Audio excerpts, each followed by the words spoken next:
Hello বন্ধুরা, আবারও চলে এসেছি রান্নাঘরে। দেখুন, আমি আজকে ক্ষীর বানাচ্ছি লাড্ডু সোনার জন্য। তো আজকে ক্ষীর দিয়ে আমি একটা নতুন রেসিপি তৈরি করব। তো প্রথম থেকে দুধ জাল করাটা আমি দেখাইনি, সময় লাগবে বলে। তো এখন দেখাচ্ছি। তো আমার ক্ষীর রেডি হচ্ছে। এখানে আমি তিল ভেজে গুঁড়ো করে রেখেছি, এটা ক্ষীরের সঙ্গে মেশাবো বলে। এটা তিল ভেজে আমি গুঁড়ো করে রেখেছি। তো এখানে ক্ষীর হচ্ছে।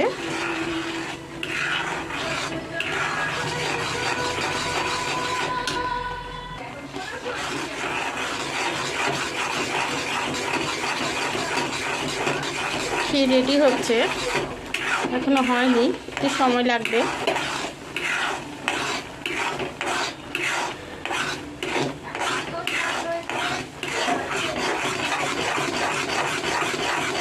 আজকে একটা নতুন রেসিপি তৈরি করব।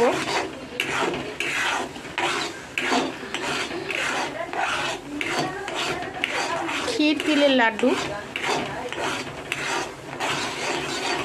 এর নাম দিয়েছি আমি ক্ষীর তিলের লাড্ডু।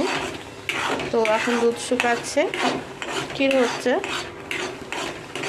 আর একটু সময় লাগবে।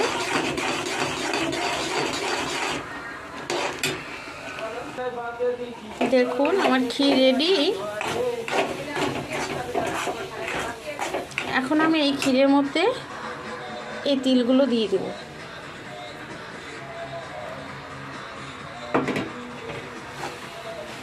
দিয়ে এটাকে মিক্সড করে নেব। হ্যালো বন্ধুরা, তো দেখুন, আমি ক্ষীর তিলের লাড্ডু করছি।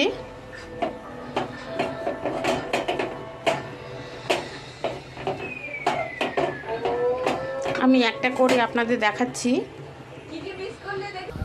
হ্যালো বন্ধুরা, আমি কয়েকটা বানিয়ে দেখালাম। তো আপনারা ইচ্ছা করলে বিভিন্ন শেপ দিয়ে বানাতে পারেন। তো আমি এখানে গোল শেপটাই দিয়েছি, আপনারা লম্বা শেপও দিতে পারেন, বা আরও বিভিন্ন ধরনের শেপ আপনারা দিতে পারেন। তো আমি আজকে কয়েকটাই দেখালাম, বা গরম সবটা বানাতে পারছি না, তো ঠান্ডা হলে বানাবো। তো আজকে এ পর্যন্তই। এই আমার নতুন রেসিপি আপনাদের কেমন লেগেছে আপনারা অবশ্যই জানাবেন। তো আজকের মতো